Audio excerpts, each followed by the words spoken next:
plaisir de vous retrouver sur Sénégal 7 ñu war a waxtaanee en tout cas lépp loo xam ni da di tolluwaay réew mi su ne tolluwaay réew mi gis nañ xew-xew yi nga xam ni moo daal di am si jamono ji si réewum Sénégal di gannaaw ba nga xamee ni njiitum Pastef Ousmane Sonko yoon daal dina koy daan ñaari atu kaso si dossier bi nga xam ni moo dox si digganteem ak ki nga xam ni moo di Adji Sarr ay manifestation yu métti métti daal di am si réewum Sénégal rawatina nag si bërëb boobule di université Cheikh Anta Diop bu Dakar ñu koy gën a xamee si li nga xam ni moo di daara ju kawe gi tey ñu daal di am mbégte war a sekk ak waxtaan ki nga xam ni moo di Diomaye Yat doon le président de l'amicale des étudiants de la faculté des sciences et techniques bu université Cheikh Anta Diop de Dakar alors Diomaye laataa ñuy dugg si waxtaan bi dañ lay bàyyi nga nuyoo ko képp koo xam ne si jamono ji mi ngi lay seetaan à travers Sénégal 7 nuyu nañ la en tout cas ziar nañ la bu baax a baax. waaw asalaamaaleykum maa ngi nuyu ñëpp képp koo xam ne yaa ngi déglu wala ngay xaar li nga xam ne mooy émission Sénégal 7 maa ngi lay nuyu di la sant maa ngi tudd Diomaye Yat nekk étudiant à la faculté des sciences techniques nekk aussi le président de l'amicale des étudiants de la faculté des sciences techniques de l'université Cheikh Anta Diop de Dakar. alors Diomaye comme ni nga waxee léegi Sénégal ay manifestation ñetti fan ngi ñuy dund ay manifestation yu metti loolu actualité bokk na si condamnation Ousmane Sonko 2 ans de prison. D'abord yow en tant que étudiant waaye aussi en tant que citoyen sénégalais xalaat bi nga si am lan la tey jile. waaw damay ci andi sama kii rek sama point de vue parce que comme ni nga ko waxee ñun ay sénégalais lañ et nous sommes des bons citoyens donc lépp loo xam ne aussi ñun jàpp nañ ne dafa xew rek dafa am foo xam ne foofu la ñuy waxee la justice. Donc justice boobu noonu moo nekk li nga xam ne moo war a atte li nga xam ne sont les faits qui sont produits et je pense très bien que cette justice là def na li nga xam ne instant bii moom la waroon def mais peut-être encore la population gisuñ ko comme ça ni nga xam ne instant bi loolu moom la justice bi waroon def c'est-à-dire que atte bi nga xam ne moom la atte dossier bi gars yu bëri dañoo jàpp ne jaarul yoon donc je pense que boo gisee perturbation yi am loolu moo ko andi. Et parce que jàpp nañ ne question de injustice la mais man en tant que Diomaye président de l'amicale de la faculté technique je pense très bien que loolu dafa nekk loo xam ne c'est un dossier boo xam ne c'était en cours et ce dossier là aussi ça demandait aussi des éclaircissements et éclaircissements yi nga xam ne instant bi moom moo ci nekkoon parce que ça c'est une question de viol et ça cette question de viol je pense nekkul ne instant bi ñu ñoo jugé mais au moins tey c'est la justice qui fait son travail et on a confiance à cette justice et la justice a tranché et comme ni ma ko waxee sànq rek le fait que la justice a tranché peut-être la jeunesse gis nañ ne je ne vais pas dire la jeunesse mais la population sénégalaise ils ont vu que c'est de manière injustice donc c'est la raison pour laquelle ils sont révoltés. alors ñu gis ces manifestations ñetti fan yi 16 morts 500 arrestations 500 aussi li nga xam ne moo di ay blessés d'après le bilan provisoire bi nga xam ni en tout cas sunu njiit yi joxe nañ ko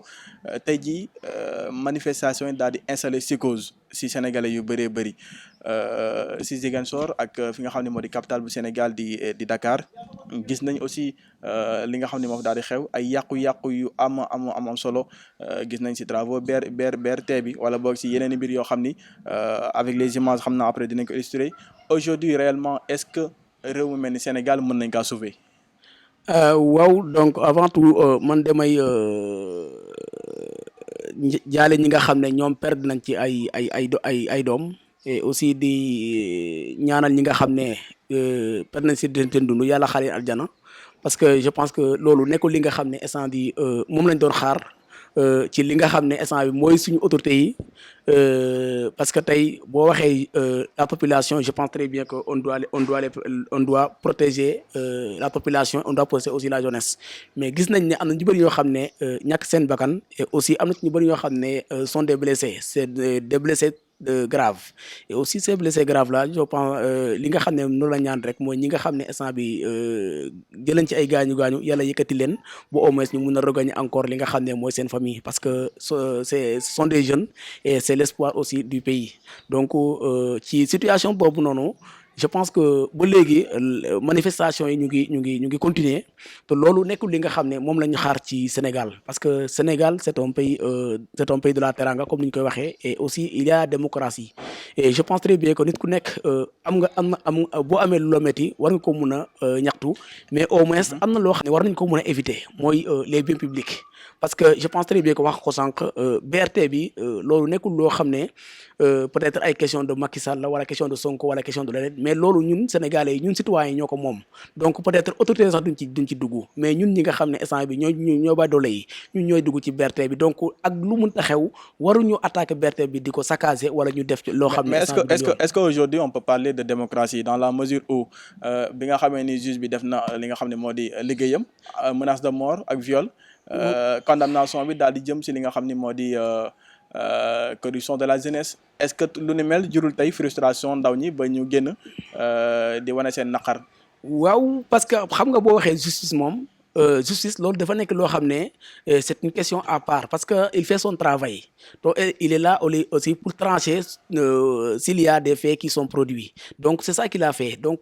duñu wax ay question de juste injustice wala ay question de leneen mais peut-être li nga xam ne moom la gars yi doon xaar parce que xam nga tey ku def par exemple examen da ngay xaar résultat boo xam ne c'est un résultat positif peut-être instant bi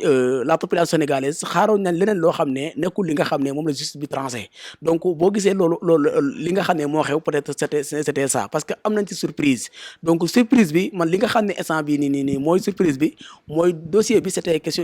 une question de viol donc après viol daanewu ko mais peut-être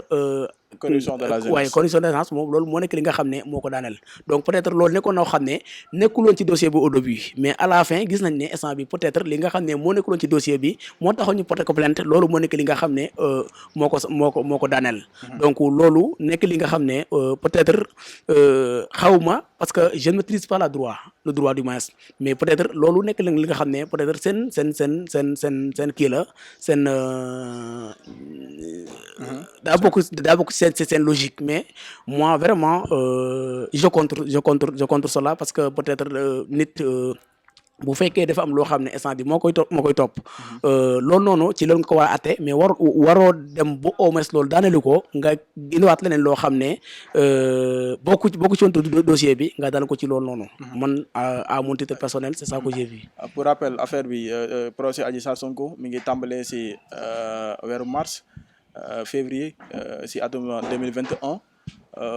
bu njëkkaan ñu ngi daan wax mbirum fait divers en fait fait divers aujourd'hui fait divers bi daal di jur tey jii li nga xam ni moom la daal di jur Sénégal daal di nekk si kaw violence bi manifestation yi foo tourner taal fii yàq gi tey jii lan lañ war a mën a def nga génn si situation bu ni mel. waaw li nga xam ne instant bi moom la ñu mun a def rek je pense que mooy les autorités yi nga xam ne sont les autorités concernées ñu xam ne Sénégal suñu ñëpp la donc Sénégal tey bu tàkkee ñun la tàkkal bu amee jàmm aussi je pense que loolu moo gën ñun donc tey képp koo xam ne war nga mun a intervenir pour au moins la paix revient au Sénégal aussi il faut le faire bul xaar comme ça nit wala bul xaar aussi di xaar peut-être ay yeneen organisation intervenir pour au moins nga mun a bàyyi fi nga xam ne fa nga jàpp non gis nga nit mun nga def erreur mais boo defee erreur wala boo defee leneen loo xam ne xam nga ne lii nii fu mu jëm du sotti donc da ngay teel a xoolaat encore sa position boobu noonu je pense que foofu noonu instant bi moo nekk fi nga xam ne moom la ñu xaar suñu autorités yi et encore les chefs religieux ñu mun a intervenir parce que tey ñun am nañ ay kilifa yoo xam ne peut-être ñoom ñu ngi fi di leen ñaan ñu intervenir par rapport à la situation pour au moins dëkk di mun a am jàmm. Alors je rappelle que ñu ngi ak ki nga xam ne moo di Diomaye Yat le président de l'amicale des étudiants de la faculté des sciences et techniques bu université Cheikh Anta Diop bu Dakar Diomaye manifestation yi université Cheikh Anta Diop de Dakar moom it mën nañoo wax ni jël na si wàllam ndax ba procès ba délibéré bi autant pour moi daal di daanoo gis nañ jàmmaarloo yu métti yi nga xam ni am na si temple du savoir bi nga xam ni moom lañ duppee kilifa gi mag di Cheikh Anta Diop laata ñuy dugg si yàqu-yàqu yi parce que yàqu-yàqu yi bëri na gis nañ aussi des étudiants yoo xam ni ils ont été gazés si seen propre chambre yi bërëb yu bëri aussi ñu yàq ko yow en tant que défenseur des étudiants d'abord mbiru mi nu mel lan moo ko indi lan moo waral tey jii révolte boobu noonu étudiants yi daal di koy am. ah waaw je pense que révolte bi nga xam ne instant bi ak saccage yi nga xam ne moo xew université au Dakar loolu dafa nekk loo xam ne comme en tant que intellectuel parce que wax nga ay question de justice te boo waxee justice wax droit te droit boo ko waxee ñi nga xam ne instant bi ñoo atte dossier bi mun naa laa wax ne la majeure partie ñoom université da leen jógee surtout à la faculté de droit donc loolu je pense que intellectuel noonu ku nekk instant bi da ngaa toog xaar parce que encore même nous sommes des étudiants mais nous sommes aussi des citoyens et aussi ñun campus social moom la ñu am donc campus social boobu noonu am na ñoo xam ne tey kii lañu àndal ak ñoo xam ne ña lañ àndal donc cette masse là ils se sont révoltés contre li nga xam ne instant moo xew donc ci loolu noonu lañ wàcc sur le terrain di ñaxtu aussi di yàq li nga xam ne mooy les biens publics donc comme li ma ko waxee sànq je pense très bien que manifestation bu amee war nañoo mun a manifester notre colère dans la rue di éviter li nga xam ne mooy saccager les biens publics parce que bien public bi autorité moomu ko keneen moomu ko ñun ñoo ko moom sénégalais yi léegi nag instant bii nii loolu noonu bu xewee war nañoo mun a xoolaat ban position lañ ci jël pour au moins mun a sécuriser les biens publics là aussi wàcc dans la rue pour au moins ñu mun a jël li nga xam ne ñu mun a gagner notre combat sans au moins ñu casser les biens publics. mais est-ce que loolu mën nañ kaa comprendre lu toll ni bërëbu jàngukaay dañuy suñ duggee université dañuy gis ay mouvement y a le maire national ñu gis fi ay Kekondo waa Pastef nekk fii bërëb bu mel ni université Cheikh Anta Diop Dakar au lieu de privilégier li nga xam ne moo di njàng mi waaye politique bi dafa bëri doole lool est-ce que loolu aussi ça pourrait se comprendre en fait. waaw loolu moom d'autant plus que l'éducation est l'arme la plus fatale pour changer un monde disait Nelson Mandela. waaw loolu moom je pense que xam nga tey si on dit l'université ça c'est le temple du savoir donc tey nekkuñu université pour faire la politique mais dañoo nekk université pour jàng am xam-xam au moins servir le pays donc tey am na structure yoo xam ne comme ni nga ko waxee il y a maire il y a le PASTEF il y a aussi d'autres structures politiques yi nga xam ne ñu ngi foofu noonu mais nit ku nekk aussi da ngay défendre li nga xam ne mooy sa parti mooy sa couleur mais je pense que avant tout ça war nañoo mun a xam li nga xam ne mooy suñu objectif war nañoo mun a xam ne instant bi moom moo ñu andi université mooy les études d'abord donc lépp lu ñu war a def rek war nañoo mun a focaliser wu ci loolu noonu donc ci loolu noonu instant bi tey peut-être ay question de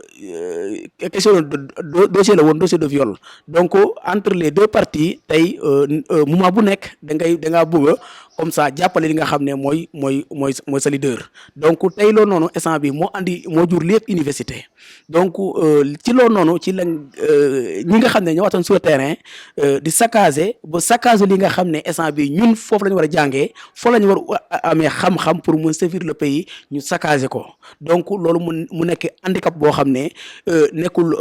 Macky Sall la handicapé nekkul Sonko la handicapé mais ñun étudiants yi nga xam ne ñoo nekk université war a jàng war am xam servir le pays ñun la handicapé parce que tey boo xoolee université instant bi dafa tëj. donc exactement voilà donc instant bi nii kenn newu fa donc instant bi ku nekk retourné nga fi nga xam ne fa nga jógee donc loolu noonu nekk li nga xam ne nekkul luy avancer réew parce que luy avancer réew je pense que avant tout c'est l'éducation boobu noonu tey pour am xam-xam la am xam-xam bi nga xam ne moom ngay am da nga servir say parents da nga servir ton pays et aussi loolu mooy jouer ci l'économie du pays. Puis aussi il y a plus de 200 000 dossiers yoo xam ni brûlé nañ ko ñoo xam ni depuis 1960 ñi ngi doon jàng ci daara ju kawe ji tey jii suñ fa demee ngir bëgg a jëlaat seen dossiers yooyu noonu doon na loo xam ne dafa jafe loolu tey jii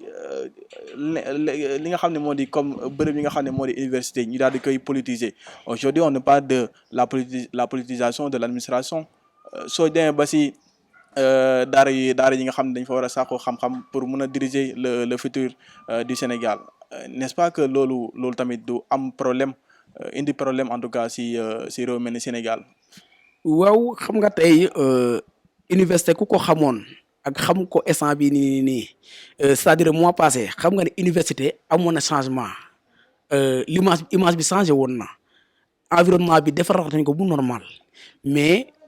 li nga xam ne moo jot a xew tax na on a perdu beaucoup de choses comme ni nga ko waxee par exemple tey boo demee au sein de lan ngeen perdre exactement. li nga xam ne instant bi moom lañ perdre université je pense que su ma ko doon évoluer dama wax ne université dara desu fa c'est-à-dire que tey boo jëlee bus si faculté yëpp manifestants yi di leen taal archive fac lettre li nga xam ne mooy les dossiers des étudiants presque depuis l'Antiquité jusqu'à présent dossiers yi nga xam ne instant moo fa nekkoon moom la ngay brûler direction COUD bi nga xam ne instant bi moo doon gérer le campus social dañ ko brûler donc loolu yëpp boo ko évaluer ak encore ay amphi foog nga xam ne fa nga war a duggee pour jàng am xam-xam amphi yoo noonu instant bi nga taal ko taal banc bi taal yëpp donc je pense que loolu noonu nekk na loo xam ne kenn mënu la koo wax donc mu nekk li nga xam ne tey en tant que étudiant waruñu mun a am beneen réaction sauf réaction boobu noonu parce que tey ñun yàgg nañ am li nga xam ne tey dañu naqari li nga xam ne dañu métti mais dañ doon wàcc ci mbedd bi di ko ñaxtu mun naa la wax ne sax instant bi li nga xam ne moo fa xewoon ay étudiants yoo xam ne instant bi dañ leen doon par balle à l'université manifestation bi doon def sax mosul demee noonu mosul ñoo brûler mosul ñoo saccager